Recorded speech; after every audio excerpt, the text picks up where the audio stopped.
விழுப்புரத்தில் சாலையோரம் வாழும் ஏழை மக்களுக்கு மற்றும் முதியோர்களுக்கு விழுப்புரம் வள்ளலார் சத்திய தர்மசாவை சார்பில் பல நலத்திட்ட உதவிகள் வழங்கப்பட்டு வருகிறது.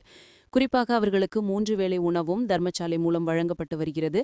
அதில் ஒரு பகுதியாக அமைப்பாளர் ஜெயா அண்ணாமலை தலைமையில் குளிர்காலத்தில் குளிரால் அவதிப்படும் 300க்கும் மேற்பட்ட நபர்களுக்கு பெட்ஷீட்டுகள் வழங்கப்பட்டன. குளிர்காலத்தில் உடல் நலத்தை பாதுகாக்கும் நோக்கத்தோடு சமூக அக்கறையாக இந்த முயற்சி மேற்கொள்ளப்பட்டதாக அவர் தெரிவித்தார்.